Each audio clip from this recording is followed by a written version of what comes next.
Gracias, mi querida amiga, hermana Marta. Déjeme saber si el audio está en buen volumen, si se está Sí, escuchando, si todos pueden tener perfectamente. presencia de audio. Muy Le bien, vemos y le gracias. escuchamos. Qué bien. Bendito sea el nombre del Señor. Bueno, pues a todos y a todas, que Dios les guarde, Dios les bendiga de manera rica y abundante.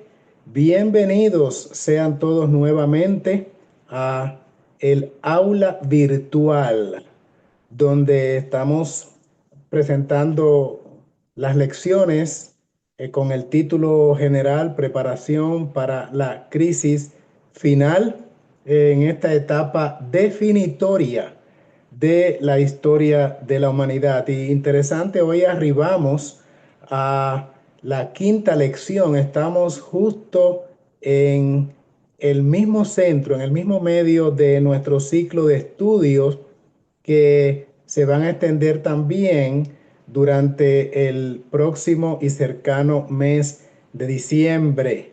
Hoy, por cierto, es el último estudio en este mes de noviembre. Esta noche, martes, miércoles, bueno, miércoles porque ya se ha puesto el sol, por lo menos en esta parte del mundo, en esta latitud occidental, ya entramos en la noche del miércoles, pero en otros lugares pues sería la puesta de sol, alrededor de la puesta de sol del día martes.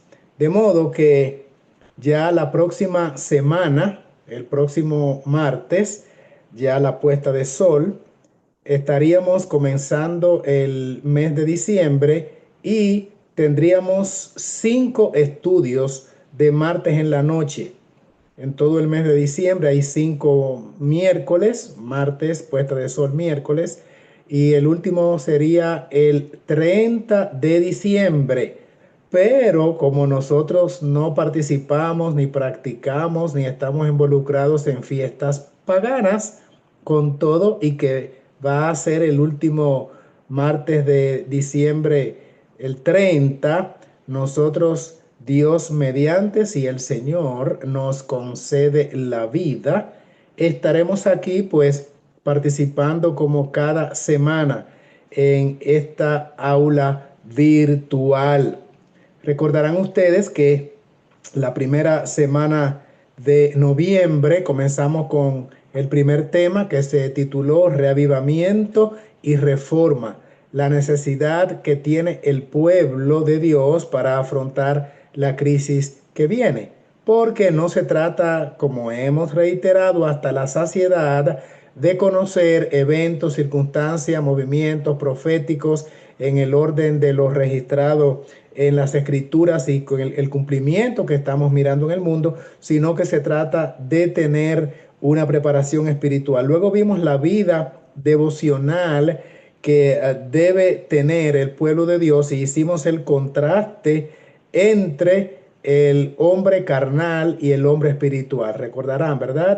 Tratamos Romanos capítulo 7 y capítulo 8 haciendo el contraste y que por la gracia de Cristo es que podemos ser vencedores. Y las últimas 2 semanas, nuestro estudio ha estado versando alrededor del sellamiento. Tuvimos parte uno y parte 2, la necesidad de ser sellados. Esta noche, pues tenemos el tema el remanente, la reforma pro salud en el lugar santísimo. Este es un tema hermoso, amplio y de una significación muy particular, porque algunas veces creemos que el tema de la salud es muy opcional, que como no es un, vamos a decir, un requerimiento básico, no es prueba de discipulado, pues sencillamente es una recomendación de buen vivir para tener estabilidad física, que nos vaya bien en este mundo, quizás podamos vivir algunos años más, pero más de ahí no tiene mayor conexión con la parte espiritual y muchísimo menos con lo que tiene que ver con el sellamiento. Pues déjeme decirle que precisamente sí lo tiene y mucho. La semana que viene Dios mediante, vamos a seguir hablando de este tema porque es sumamente amplio. De hecho, lo vamos a tratar hoy y la próxima semana, pero esta temática abarcaría tal vez los 2 meses de estudio que van a ser completados cuando termine diciembre, pero por razones obvias de tener que tocar también otros aspectos importantes en la preparación, le hemos dedicado esta semana y la próxima. Y el título, les anuncio desde ya, para la semana que viene es la reforma pro salud y el sellamiento del remanente. Vamos a ver cómo tiene una conexión la reforma pro salud con el remanente. Y ese estudio pues lo estamos comenzando precisamente esta noche con un título ligeramente diferente. El remanente, la reforma pro salud en el lugar santísimo. Así es que vamos a comenzar de inmediato. Ya hemos orado, nos hemos encomendado en las manos de nuestro Señor y hemos pedido la presencia de su Espíritu. Así es que creo que estamos listos para continuar entonces mirando ahora las diapositivas que pueden servir de guía en pantalla. Allí, ahí vemos el título del tema que vamos a considerar y entonces vamos a mirar cómo este asunto de las enfermedades que nos vienen a todos, obviamente, ¿verdad? En este mundo de pecado que vamos para 6000 años, no hay nadie ajeno a sufrir patologías y alteración de nuestra condición de salud. Pero vamos a verlo esta noche brevemente porque es un estudio muy sucinto, muy resumido, sencillamente establecer las pautas de cómo realmente el remanente debe estar llevando las pautas de salud establecidas en el lugar santísimo. Y algunos dirán, bueno, ¿y qué tiene que ver el santuario y particular y específicamente el lugar santísimo con esto de el sellamiento y con el asunto de la salud? Pues mucho. Miremos entonces la siguiente diapositiva, donde, de acuerdo al diccionario, está la definición de lo que es enfermedad. Y de acuerdo al diccionario, enfermedad es la alteración leve o grave del funcionamiento normal de un organismo o de alguna de sus partes debido a una causa interna o externa. Así define el diccionario lo que es la enfermedad, una alteración de las condiciones normales de un organismo. Vamos a mirar también cómo lo define entonces la Organización Mundial de la Salud. ¿Qué dice allí? De acuerdo a la definición de la OMS, la definición de enfermedad, de acuerdo a este organismo mundial, es la alteración o desviación del estado fisiológico en una o varias partes del cuerpo, parecido en algo a la definición genérica que da el diccionario. Y sigue diciendo, por causas en general conocidas, manifestada por síntomas y signos característicos y cuya evolución es más o menos previsible. Me llama la atención, como ellos dicen, más o menos, cuya evolución del tratamiento de los síntomas y signos es más o menos previsible, se puede detectar y por ende también se puede tratar. Y habla de que las partes del cuerpo afectadas por lo general presentan síntomas y signos, ¿verdad? Cuando alguien tiene una dolencia, dice, pues me duele, acá tengo este órgano afectado. Cuando usted va al médico, pues se le hace un examen y allí se determina lo que es el diagnóstico antes de la prescripción facultativa, o sea, el tratamiento a ser aplicado. Sin embargo, después de mirar estas definiciones que presenta la ciencia y la Organización Mundial de la Salud, el diccionario, ¿verdad? La definición en sí misma de lo que se considera humanamente en nuestro planeta la enfermedad. Me gustaría entonces que miráramos del punto de vista bíblico cómo se trata este flagelo que padecemos desde que el pecado entró. Porque de acuerdo a las dos definiciones, la definición primera del diccionario y también la de la Organización Mundial de la Salud está concentrado básica y primariamente o exclusivamente, diríamos, en lo somático, o sea, en lo que tiene que ver con el cuerpo, físicamente hablando. Sin embargo, también la medicina establece que una persona con trastornos desde el punto de vista emocional, pues se incluye también como una patología dentro de lo que son las enfermedades. Sin embargo, todavía aún me incluyan la parte emocional. Hay un factor, una faceta primordial que se está dejando fuera. Así es que en la siguiente diapositiva miremos aquí cómo la medicina en sentido general define los tipos de enfermedades. Claro, cada una de esas categorías que aparecen allí tienen sus ramificaciones y presentan una lista que pudiera ser mucho más ampliadas, pero cada una de las secciones que aparecen allí del 1 al 8 tiene muchas ramificaciones, como hemos dicho. Por ejemplo, las enfermedades oncológicas, o sea, el flagelo del cáncer, ¿verdad? Oncología tiene que ver con la enfermedad del cáncer, pero ¿cuántos tipos de cánceres hay?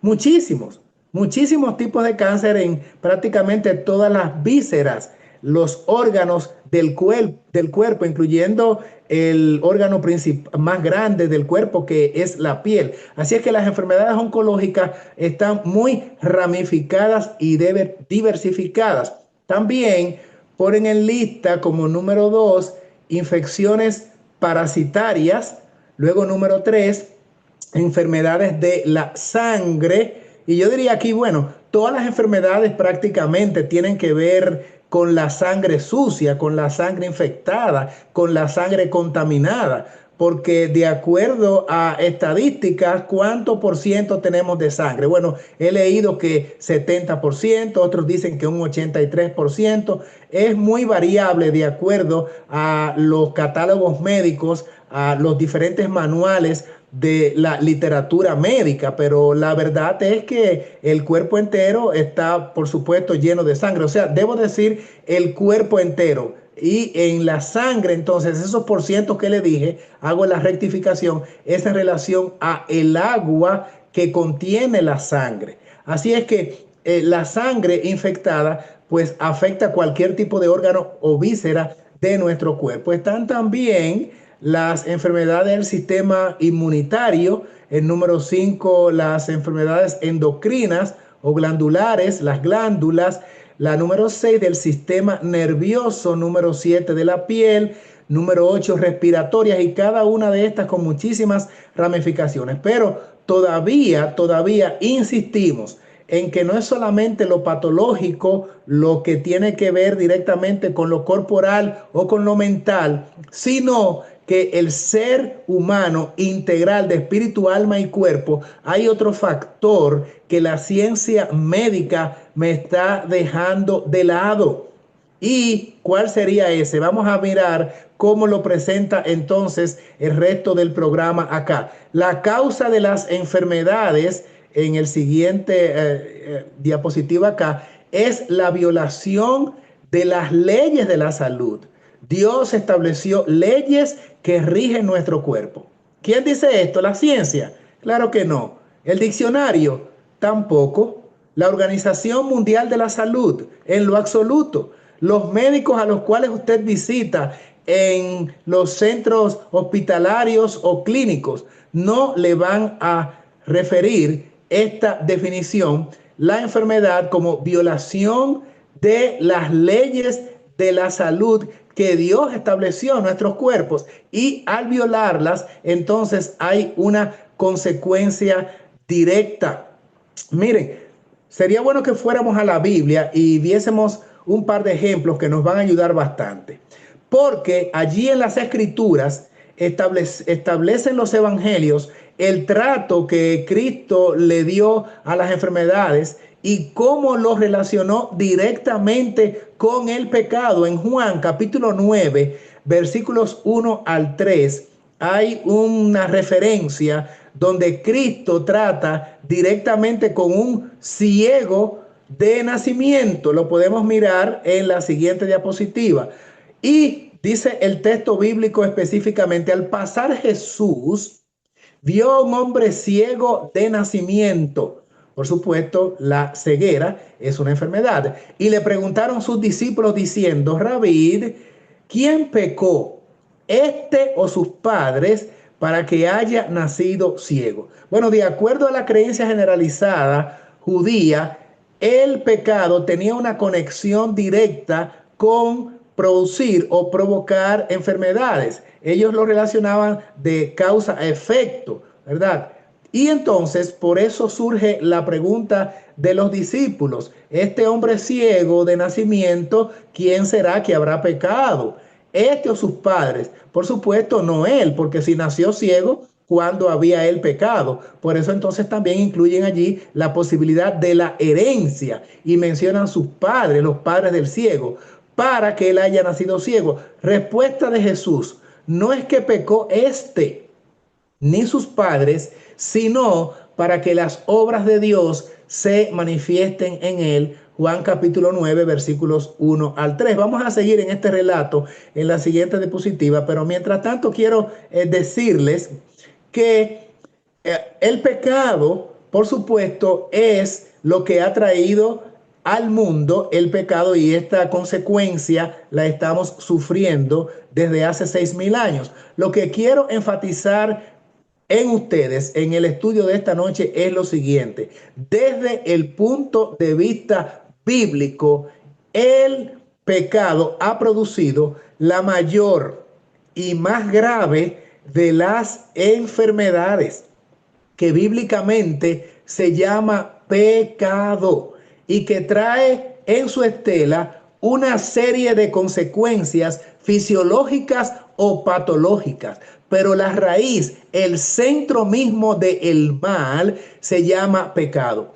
No quiere decir, como Cristo le explicó a los discípulos, que Él haya pecado y que cometemos un pecado y necesariamente, inmediatamente nos va a salir una enfermedad. Lo que se está queriendo enfatizar acá, y en el estudio de esta noche queremos pues puntualizar, es que el pecado es lo que ha producido en el planeta Tierra las enfermedades. Es una resultante o consecuencia del pecado. Por eso en la tierra nueva, por supuesto, no va a existir enfermedad, porque tampoco va a existir el pecado. Entonces, la diapositiva que tenemos allí en pantalla dice: respondieron y le dijeron. Tú naciste, la historia, ¿verdad? Hasta el final, porque no estamos mirando todos los acontecimientos y los diálogos y cómo lo interrogaron al ciego, luego a sus padres, que no querían involucrarse para no ser echados de la sinagoga. Pero el ciego sanado, que ya por supuesto no era ciego, sí testificó que Cristo lo había encontrado y le dio las instrucciones de que se lavara, y entonces en obediencia al mandato de Cristo, él siguió todas las instrucciones y pudo ser sanado. Y entonces, finalmente, cuando él incrimina a aquellas personas que lo están acusando porque este milagro fue hecho en sábado y lo tildan de pecador, le dicen lo siguiente: tú naciste del todo en pecado y nos enseñas a nosotros. ¿Saben por qué, hermanos amados, le dijeron que él había nacido en pecado? Porque nació ciego. Y como les dije antes, había una interconexión en la mentalidad de ellos, que el cometer pecado definitivamente acarrearía como resultado la enfermedad. Y si no él, pues entonces sus ancestros, sus padres. Y por eso le dieron esta declaración. Y entonces, ¿qué hicieron? Le expulsaron. ¿De dónde le expulsaron? De la sinagoga. En tu condición de enfermedad y de pecador, tú no eres digno de estar acá en el templo, y mucho menos en día de sábado. Y le expulsaron. Sigue diciendo el relato hermoso, porque esto tiene un final verdaderamente glorioso. Miren cómo dice: oyó Jesús que le habían expulsado.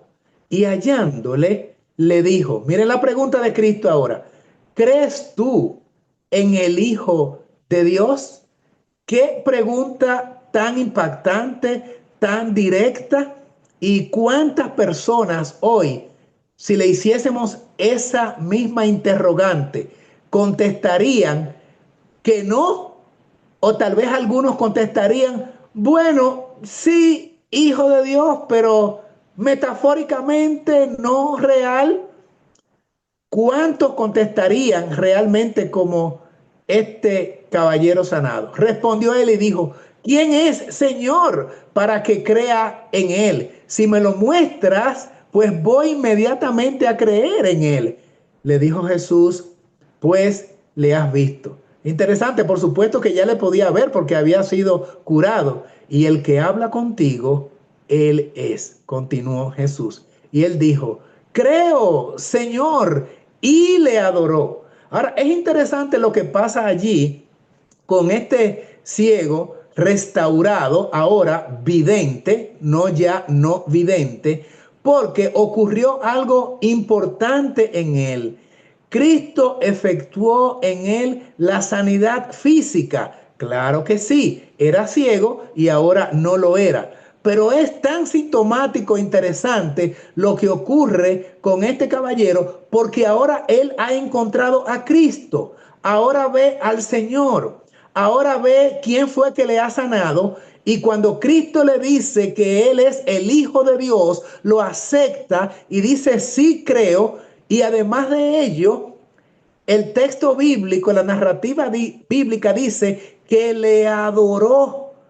Y pregunto yo, hermanos, ¿dónde le adoró? ¿Dentro de la sinagoga o fuera de la sinagoga? El relato bíblico dice que fue expulsado.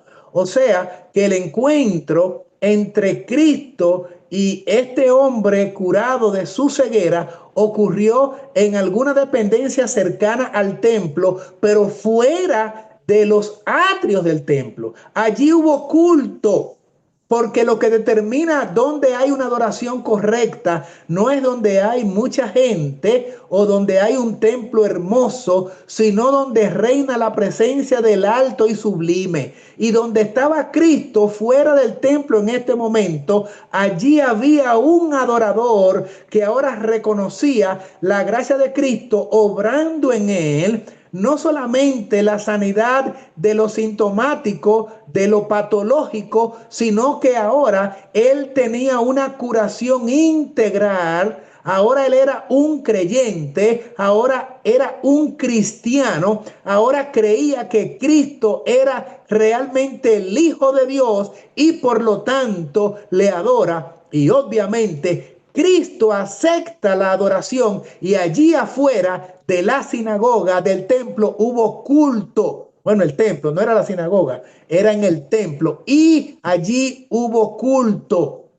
Sin embargo, ¿ustedes creen que dentro del templo, donde no estaba Cristo, aunque era sábado y había mucha gente y estaban los líderes y por supuesto que se leyó algún escrito de los pergaminos y posiblemente allí se cantó y allí hubo un sermón ese día, pero allí no estaba la presencia del alto y sublime, porque allí no estaba el sanador, el que puede curar las heridas físicas, pero también el que puede restablecer una armonía, una conexión simbiótica entre el hombre y su hacedor, Cristo, en el aspecto de lo espiritual. Cristo continúa diciendo, para juicio he venido yo a este mundo, para que los que no ven, vean, y los que ven, como los fariseos y los judíos que expulsaron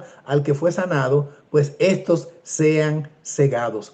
Entonces algunos de los fariseos que estaban con él, al oír esto, le dijeron, ¿acaso nosotros somos también ciegos? Jesús le respondió, si fuerais ciegos, físicamente hablando, no tendríais pecado. Más ahora, porque decís vemos, nuestro pecado permanece. Miren cómo aquí Cristo está conectando el tema de la salud física de él la condición de ceguera con el pecado. Lo que Cristo está diciendo aquí, de los dos grupos, los fariseos y el que fue sanado, verdaderamente el más enfermo de todos o el realmente enfermo de ustedes son los fariseos, mientras que aquel está restablecido.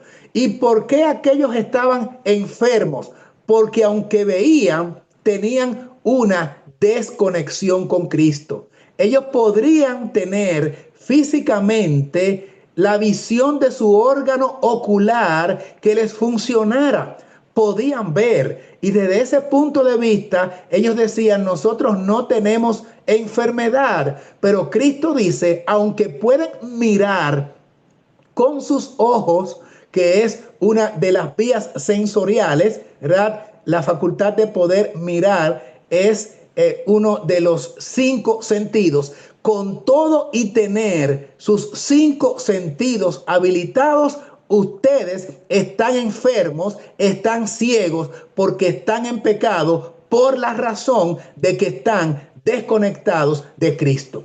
Miren cómo desde el punto de vista bíblico, entonces, para Cristo, cuando estamos enfermos, no es solamente cuando tenemos una dolencia, como lo refiere la Organización Mundial de la Salud, cuando tenemos una alteración en uno de nuestros órganos que no están funcionando bien. Desde el punto de vista bíblico, el que está realmente enfermo y por tanto está en condición de pecado es aquel que no tiene al sanador, que es Cristo, en su ser. Está viviendo una vida desconectada, está viviendo una vida seca, totalmente disecada, amarillenta y desprovista de la gracia divina. Por lo tanto, no de acuerdo a la definición de los diccionarios y de los científicos y de los médicos y de la Organización Mundial de la Salud, la raza humana está enferma. Como dice también Isaías, que desde la planta de los pies hasta la coronilla de la cabeza no hay en nuestros cuerpos nada sano, sino podredumbre, podrida llaga. Y esto ocurre porque espiritualmente toda persona que no tiene conexión con Cristo está enferma. Eso es lo que queremos entonces enfatizar acá. Miren ahora la siguiente diapositiva, que reafirma el concepto de cómo bíblicamente pecado es estar, o más bien pecado es la transgresión de la ley. Pero cuando se da esta condición, entonces desde el punto de vista espiritual, nosotros somos unos enfermos que necesitamos acudir al médico divino. Dice esta referencia bíblica: entonces vinieron a él unos trayendo un paralítico que era cargado por 4. Y como no podían acercarse a él a causa de la multitud, descubrieron el techo de donde estaba, y haciendo una abertura, bajaron el lecho en que yacía el paralítico. Al ver Jesús la fe de ellos, dijo al paralítico: hijo, tus pecados te son perdonados. Espérense, vamos a detener un poquito aquí, porque aquí viene un enfermo a donde el médico divino Cristo Jesús, por supuesto en su condición humana, pero se trata de que la persona tenía una condición.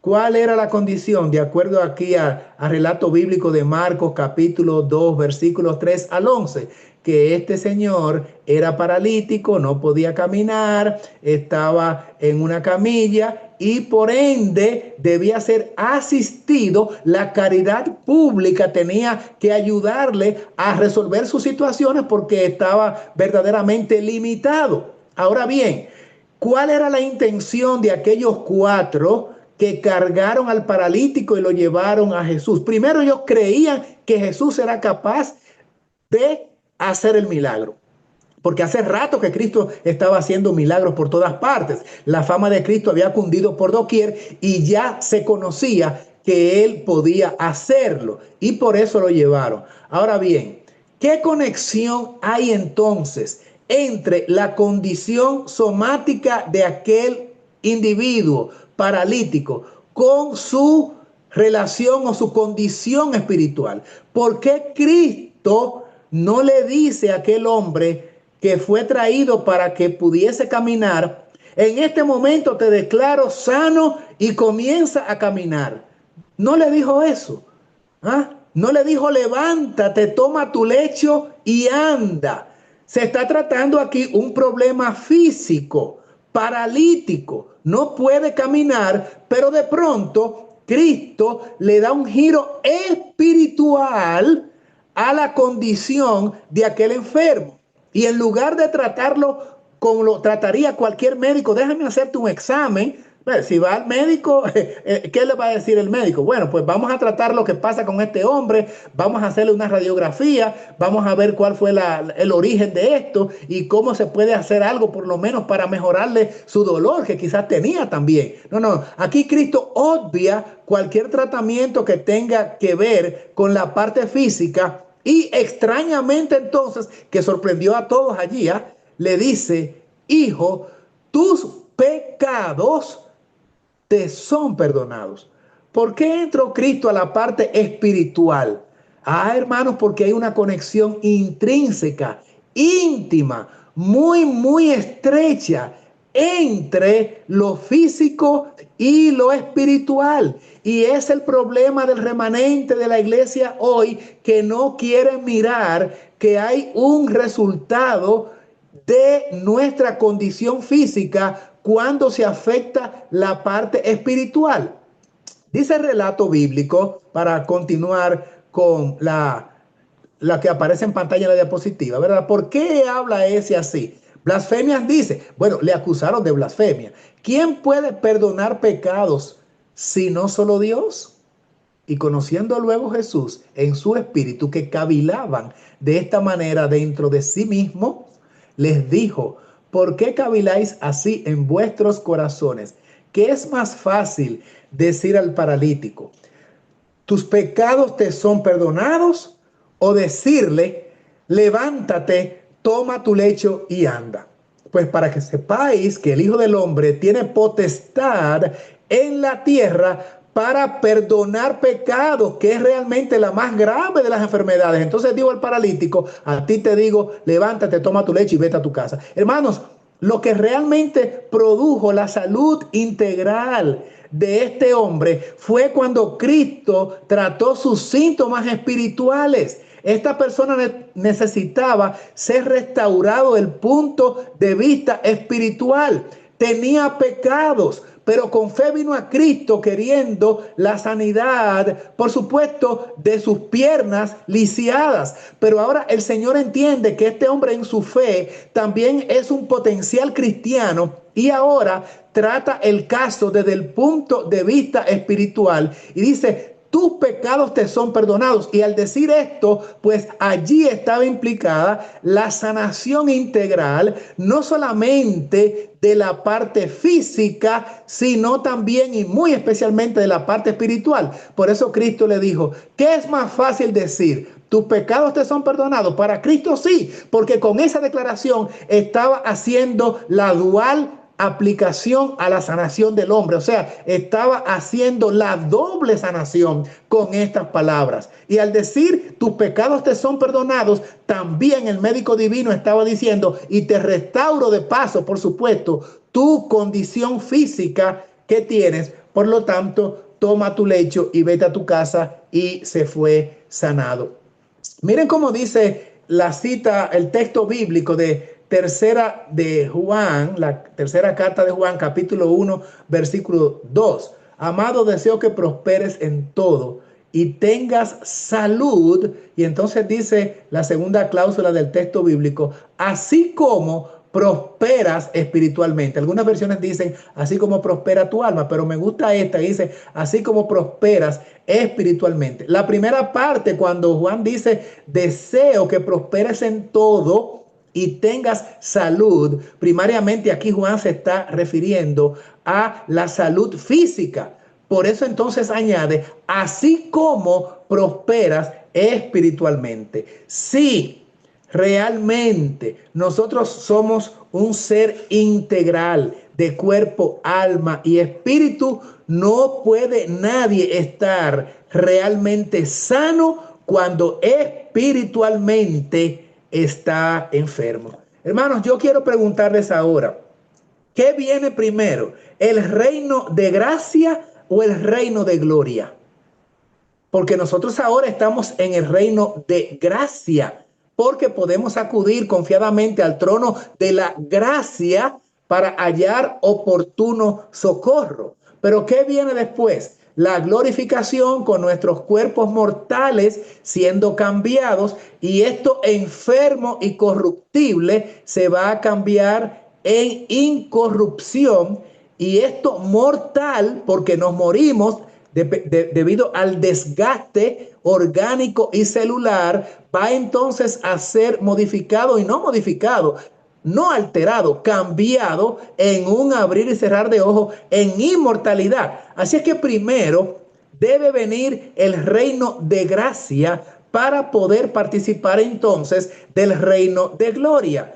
Dicho de otra forma, debe venir primero a nuestras vidas la lluvia temprana que sane espiritualmente nuestras falencias, nuestras debilidades, nuestro cristianismo amarillento y decaído, nuestras vidas espirituales nebulosas y sin solidez, para que entonces, haciendo ese arreglo, pueda venir de manera soberana y plena la presencia del refrigerio del Señor en nosotros, la lluvia tardía. Pero primero debe haber un vivir con Cristo día tras día. Primero Enoc vivió cada día con Dios en sus salidas y en sus entradas, en su vida devocional, en su trato con el prójimo, en su manera santa de hacer las cosas, produciendo santificación a través de la presencia de Cristo en él. Y entonces Enoc fue traspuesto, entonces Enoc fue trasladado.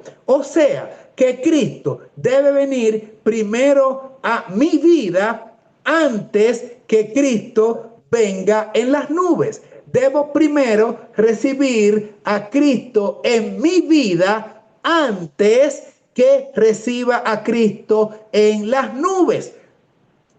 Por eso, nosotros primero debemos recibir la instrucción de Cristo. Tus pecados te son perdonados, para que entonces podamos también prosperar espiritualmente, como Juan dijo, que tengas salud, así como prospera tu alma. En el caso nuestro, debe haber ese encuentro con Cristo para que produzca las dos sanidades. También la sanidad física es importante, pero por supuesto la sanidad espiritual. Miren entonces cómo la sierva del Señor en el Consejo sobre el Régimen Alimenticio, en la página 549, va a decir esta declaración tan potente, y digo yo, y una manera tan expositiva de declarar cuál es la necesidad de la iglesia. La obra de la reforma pro salud es el medio del Señor para disminuir el sufrimiento en el mundo, sí, y para purificar a su iglesia. Si esta cita es verdad, y yo creo que lo es, si esta cita es inspirada, y me consta que es inspirada debido al testimonio de esta mujer a la cual Dios utilizó, entonces nosotros tenemos que hacer una gran revisión en lo que es nuestro concepto de la reforma pro salud, en la cual entendemos que eso es opcional y que podemos utilizarla, bueno, porque la cita dice que ayuda a disminuir el sufrimiento en el mundo. Pero directa y enfáticamente hablándole a la iglesia de los últimos días, que se está preparando para el sellamiento y por ende para atravesar por el tiempo de angustia y finalmente para ser trasladado, es necesario y urgente que entendamos que este mensaje es de preparación para purificar a su iglesia. Por eso debe mantenerse la obra de la Reforma Pro Salud en la vanguardia, al frente, no en la retaguardia, sino en la vanguardia. Es el mensaje que debo presentar, que los que enseñan el mensaje del tercer ángel se mantengan fieles a sus colores. Hermanos, pero dice aquí que esto es parte o debe ir junto con el mensaje del tercer ángel. ¿Y cuál es el mensaje del tercer ángel? Si alguno adora a la bestia a su imagen y se adora y se postra a sus pies, pues también este merecerá del castigo que el Señor va a darle a aquellos, ¿verdad?, que son infieles. Y por lo tanto, no adores a la bestia ni a su imagen. Pero eso es un mensaje espiritual. Pero resulta que junto con este mensaje, para tú y yo poderlo dar, debemos estar en una condición donde a nuestras vidas venga el Espíritu de Cristo a morar, porque somos templo del Espíritu Santo. Y es el Espíritu Santo quien va a impulsar al remanente final para dar la última amonestación del mensaje del tercer ángel. Por lo tanto, si el Espíritu no viene a mí para santificarme, y como dice esta cita, y para purificar la iglesia, yo no voy a ser parte de los que van a dar el fuerte pregón. ¿Debe la iglesia estar purificada asimilando la Reforma Pro Salud, o sencillamente la tal persona no será parte del mensaje final? Otra cita también importante dice la siguiente, también del mismo libro: el 10 de diciembre de 1871 me fue mostrado nuevamente que la Reforma Pro Salud es un ramo de la gran obra que ha de preparar a un pueblo para la venida del Señor. Hermanos, la Reforma Pro Salud prepara a la iglesia para la venida de Cristo al mundo. Está tan íntimamente relacionada con el mensaje del tercer ángel como la mano lo está con el cuerpo. La mano está anexa, ¿verdad? Es parte integral del cuerpo. Pues así lo está la Reforma Pro Salud. No crea nadie. Y en esta clase estamos hablando de una manera muy, muy sincera, que puede participar del fuerte pregón activamente y ser parte integral de aquellos que darán el último mensaje de amonestación, desoyendo los mensajes pro salud que son parte del mensaje del tercer ángel y que va a preparar a un pueblo para la venida del Señor. ¿Por qué razón? Porque teniendo un cuerpo saludable y obedeciendo las leyes de la salud, estamos preparando nuestro templo, que es nuestro cuerpo, para hacer la morada del Espíritu. El Espíritu Santo no vendrá sobre una persona desobediente. Eso también lo vamos a mirar el sábado que viene, el martes que viene, cuando hablemos del sellamiento del remanente conectado a la Reforma Pro Salud, ¿verdad? En la clase de la semana que viene, martes, a puesta de sol. Así es que la Reforma Pro Salud es parte integral del mensaje que debe darse. ¿Y cuántas veces se habla de esto? Bueno, por eso es que estamos dando esta clase, porque ¿de qué es lo que se habla? Lo que dijo Trump ayer, lo que pasó el sábado pasado con el asunto de la economía, los movimientos que se están dando, los ejércitos preparando, y si Trump va finalmente a hacer el avance para allí, para Venezuela, y lo que va a pasar, y los rusos diciendo que tienen un armamento, y los chinos diciendo que se han aliado con Corea, y que no sé qué va a pasar. Todo eso es verdad y son los movimientos finales. Pero ¿qué hace un pueblo sabiendo eso cuando estamos viviendo desconectados del sanador, del médico divino, cuando no hay una reforma en lo que tiene que ver con la salud de una manera integral? Y seguimos viviendo nuestras vidas como sea, sin obedecer las reglas de la salud. Y hay muchas formas de curar, pero solamente una que el cielo aprueba. Lo vamos a mirar también la próxima semana. Nadie quiere realmente tomar esto en serio. O no digo nadie, tal vez exageré. Una gran porción, una gran proporción de los que dicen ser parte del remanente, que dicen ser parte o quieren ser parte de los 144,000, están viviendo de espaldas a la Reforma Pro Salud, comiendo como sea, violando todo lo que se llama reglas de horario, no viviendo las 8 reglas que allí fueron establecidas. Vamos a mirar un poquito de eso la semana que viene. Seguimos consultando para sanar nuestros cuerpos. ¿A quiénes? A los médicos de Babilonia. Seguimos consultando al dios de Ecrón. Seguimos, por supuesto, poniéndole caso a todos aquellos que viven una vida disoluta. Y esos son los que nos están orientando cuando tenemos la palabra profética más segura, cuando tenemos las Sagradas Escrituras de la inspiración, cuando tenemos los testimonios, cuando hay reglas fijas que nos van a tener nuestras mentes claras, nuestros cerebros despejados, nuestro lóbulo frontal conectado con la fuente de poder, cuando vamos a tener, por supuesto, todo lo que se llama nuestra sangre limpia, y entonces estaremos en capacidad de entender la revelación de Dios, estaremos en capacidad de tener cuerpos hábiles y capacitados para nosotros enfrentar la crisis que viene. ¿Usted cree que una condición de una persona llena de patologías y de enfermedades y sin ni siquiera con la posibilidad de respirar normalmente puede ser usado en la última obra de evangelización final? Si no puede ni siquiera caminar medio kilómetro, ¿podrá quizás subir entonces una montaña? ¿Podrá entonces transitar por este mundo largas distancias? ¿Podrá tener la capacidad de hacer ayunos prolongados? No, ese cuerpo está totalmente deteriorado, inclusive a veces en una edad temprana, porque ha vivido de espalda totalmente a la reforma en el área de salud que Dios le ha prescrito.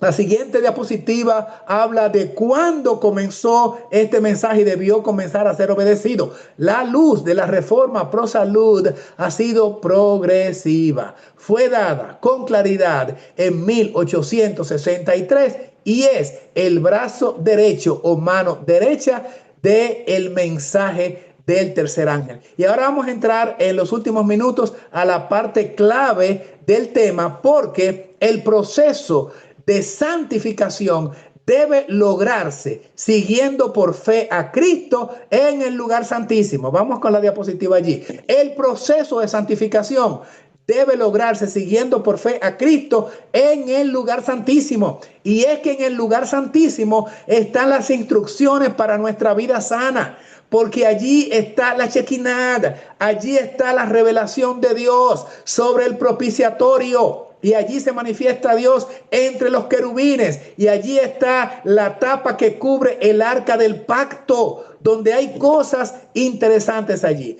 Pero miremos entonces, ya que estamos hablando de santuario, cómo aparece en estas gráficas las partes del santuario donde habían alimentos. Y debo decirles de entrada que tanto en el atrio como en el lugar santo como en el lugar santísimo habían cosas que se comían, habían comestibles, habían alimentos. En el altar de bronce se sacrificaban los animales, los llamados animales limpios, que ya fueron reseñados del Antiguo Testamento. Allí tenemos a Levítico 11, y desde los tiempos del diluvio ya ellos sabían cuáles animales eran limpios o no, porque la instrucción fue dada a Noé de que entrara 7 parejas de los animales limpios. O sea, ya tan temprano como el mundo antediluviano se sabía que habían animales limpios y no. ¿Y cuáles eran los animales limpios? Los que, por supuesto, participaban o eran sacrificados porque debían representar pureza. Y entre ellos estaban los corderos, por ejemplo, y también estaba la carne bovina, la carne vacuna, la carne de res, los bueyes y esa línea de la vaca, ¿verdad? Y esos animales eran sacrificados, macho cabrío, los chivos, y eran sacrificados. Ustedes saben que algunos de esos sacrificios debían ser comidos por los levitas. Así es que ahí en el atrio habían cosas que se consumían y se comían, en este caso carne. Pero vamos a entrar entonces en la siguiente gráfica, porque entramos ahora al lugar santo, ya al tabernáculo en la parte primera. Y también allí en el lugar santo habían cosas que se comían. ¿Qué estaba en la parte derecha? la mesa de la proposición, ¿ah? De la proposición, ¿verdad? Y que habían allí dos columnas de panes, cada columna de 6. Y esos panes los elaboraban los levitas también. Y eran cambiados cada séptimo día, porque se corroían si se quedaban allí. Así es que tenemos aquí panes hechos de manos humanas. Vamos entonces a entrar en la siguiente gráfica a la parte del santuario que se llama lugar santísimo. Allí lo vemos en la gráfica. Y la siguiente diapositiva entonces habla de específicamente qué había allí en el arca del testimonio, la siguiente gráfica. Estoy ahora tomando mi Biblia y voy a leer de Hebreos capítulo número 9, Hebreos capítulo 9, versículos 3 y 4, y dice: tras el segundo velo estaba la parte del tabernáculo que es llamado el lugar santísimo.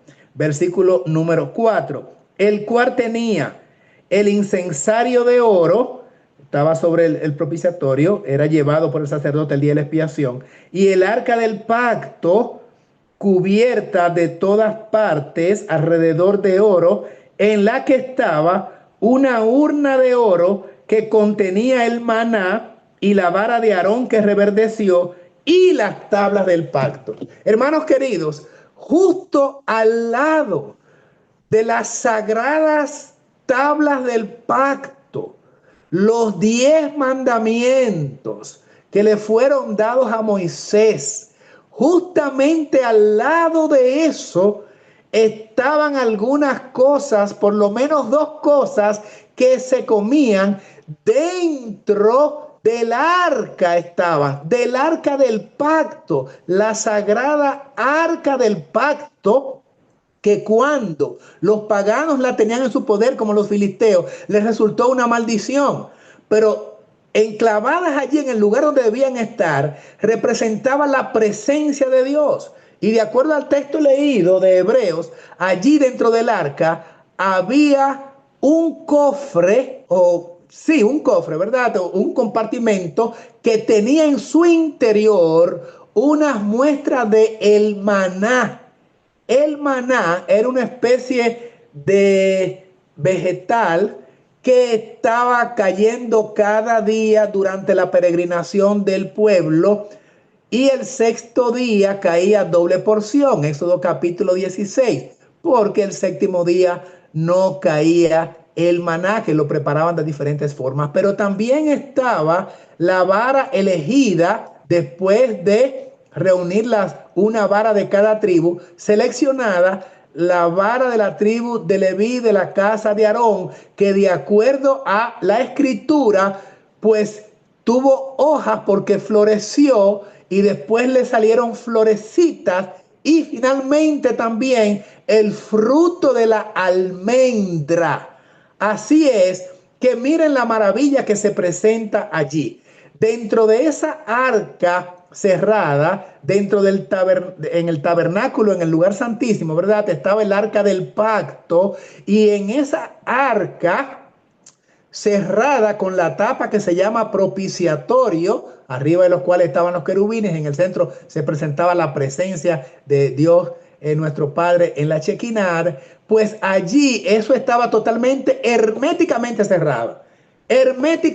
cerrado su interior. A simple vista no se veían las tablas, ni se veía el maná, ni se veía tampoco la vara de Aarón que reverdeció. Y la pregunta que surge ahora aquí es la siguiente: ¿cómo, humanamente hablando, biológicamente hablando, anatómicamente hablando, científicamente hablando, químicamente hablando, como usted lo quiera poner, desde el punto de vista de las leyes de la naturaleza, cómo puede un palo seco, una vara seca que no le da oxígeno porque está herméticamente cerrado, que no está en conexión con la tierra porque está suelta, que no le cae una gota de agua, que son los elementos de la vida, el sol, la tierra, el agua. No tiene conexión con ninguna fuente de vida y sin embargo está fresca, está bonita, le salen flores, primero las hojas, las flores, y entonces el fruto de la almendra, y no se corroe, no se pudre, no se altera su composición orgánica. ¿Cómo puede ser? Pero además, ¿cómo puede ser también que el maná, que también estaba allí bajo las mismas condiciones, sin sol, sin oxígeno, sin agua, en oscuridad, cómo puede entonces el maná mantenerse fresco día tras día, semana tras semana, meses y años, igual que la vara, sin estar en conexión con ninguna fuente de vida? ¿Cómo pueden estos dos elementos de la naturaleza preservarse tan frescos y en salud? ¿Cómo pueden?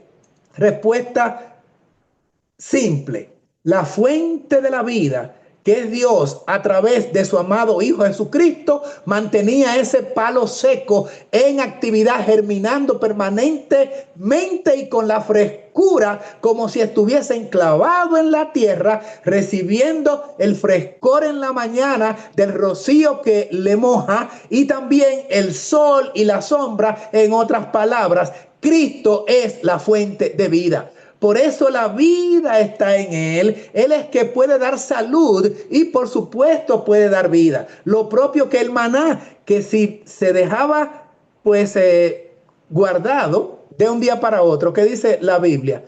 Que se dañaba y producía gusanos. ¿Por qué nunca produjo gusanos el maná que estaba allí encerrado en ese cofre?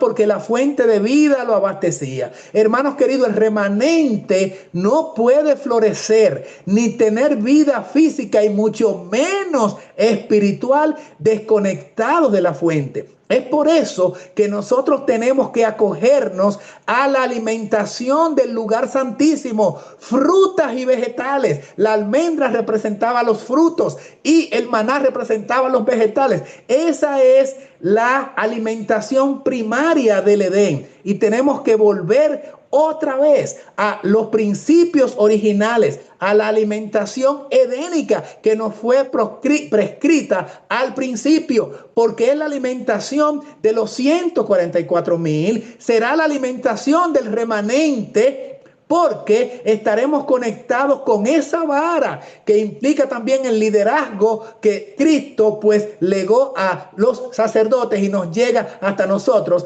Esos frutos de almendra, pero de todo tipo de frutas y también todo tipo de cereal, todo tipo de vegetales, los que Dios ha mostrado en su palabra, deben ser la alimentación del pueblo de Dios, porque algunos dicen, bueno, pero que Cristo comió pescado, bueno, pero que los sacerdotes comían los animales que sacrificaban. Sí, pero en el atrio, en el lugar santo, no en el lugar santísimo.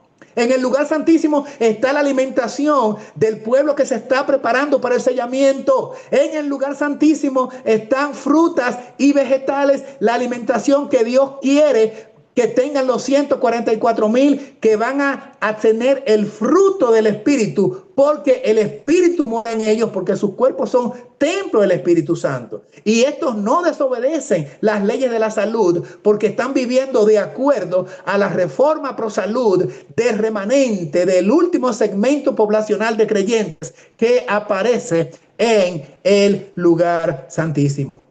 Miren ahora, hermanos queridos, cómo esto es reforzado con esta declaración que vamos a leer a continuación y que aparece allí en pantalla. La Iglesia Adventista del Séptimo Día, atención, atención, atención, debe ser pesada en la balanza del santuario.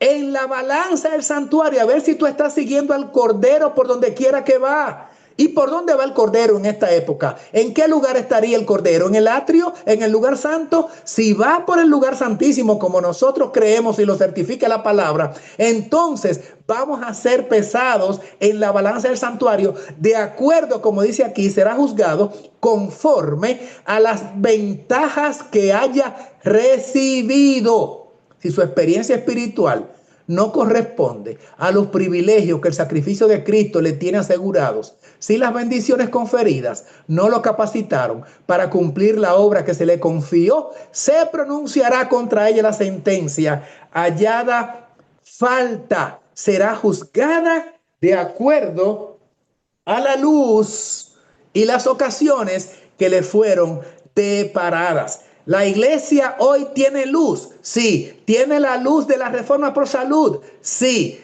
La reforma pro salud indica que había alimentación en el atrio, en el lugar santo, pero también en el lugar santísimo. ¿Y la iglesia conoce eso? Sí. Y si no lo conocía, pues lo está conociendo esta noche. Por lo tanto, será juzgada toda persona de acuerdo a la luz y a las ocasiones que le fueron deparadas. Hermanos, estamos en el lugar santísimo. Hermanos, se está acabando el tiempo de gracia.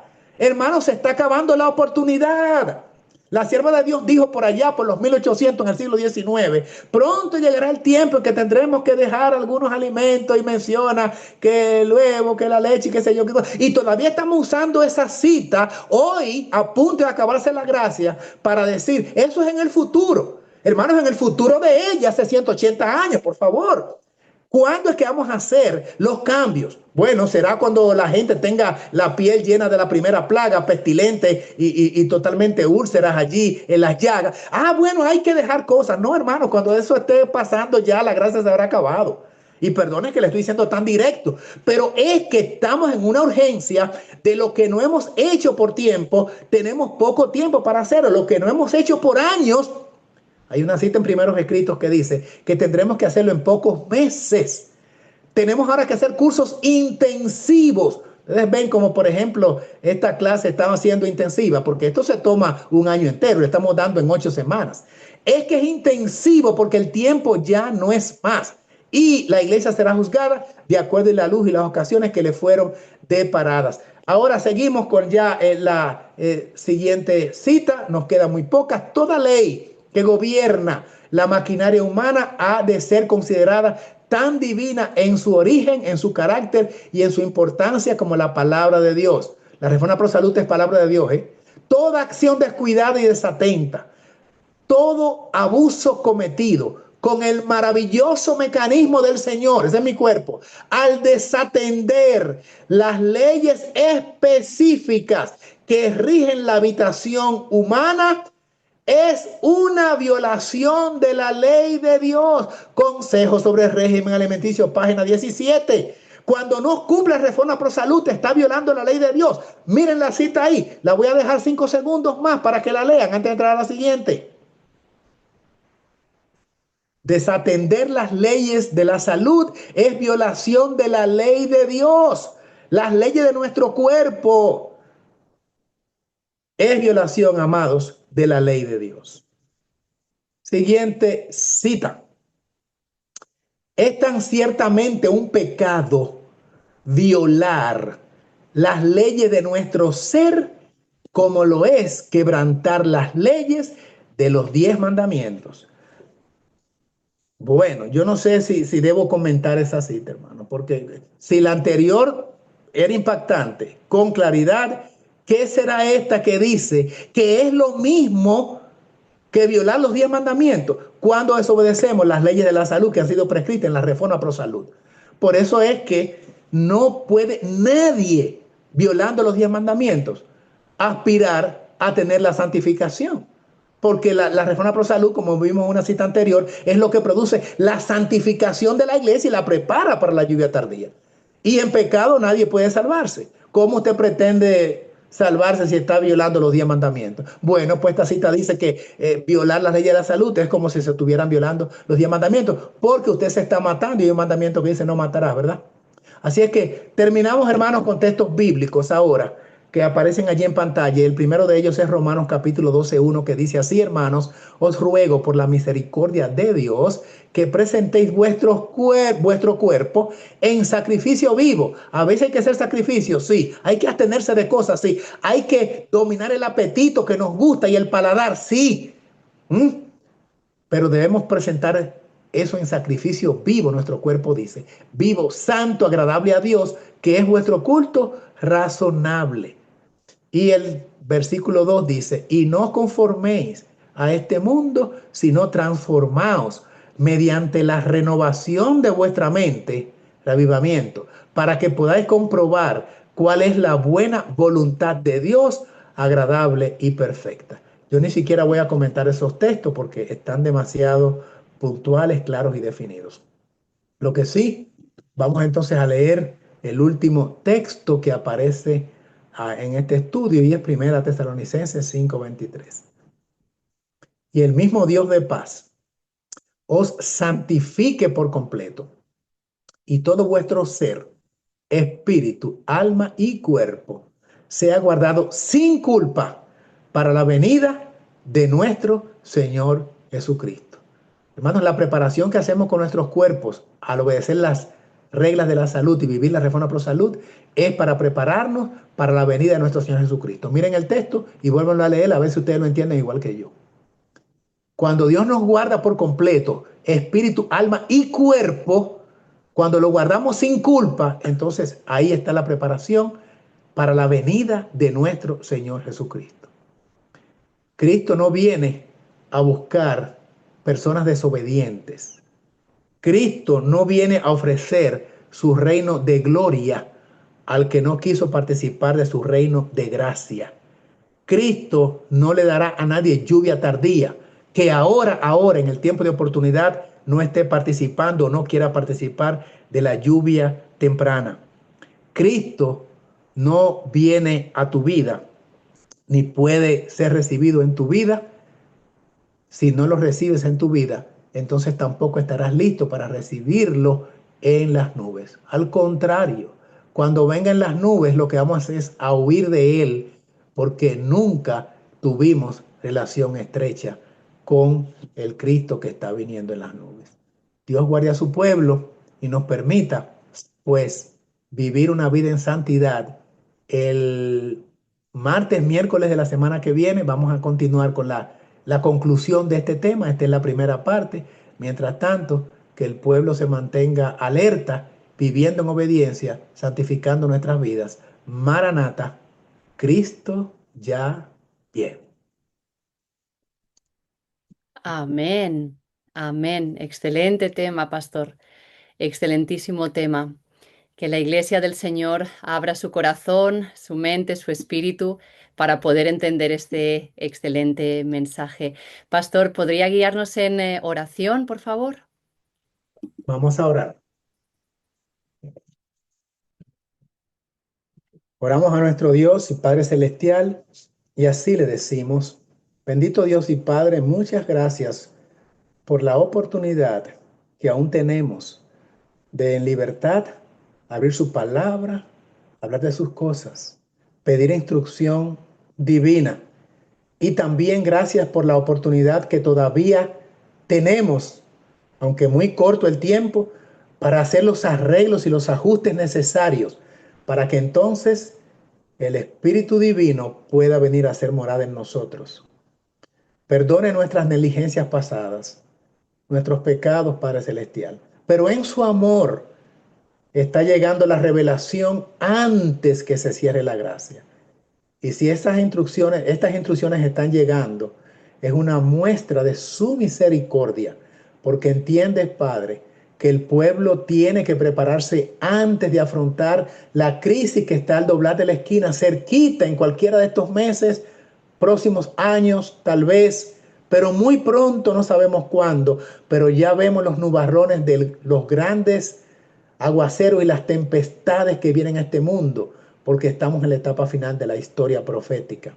Así es que si nos están llegando estos mensajes de luz, gracias, Padre, porque quiere decir: pueblo mío, prepárate, te queda un poquito de oportunidad. Y la oportunidad es ahora.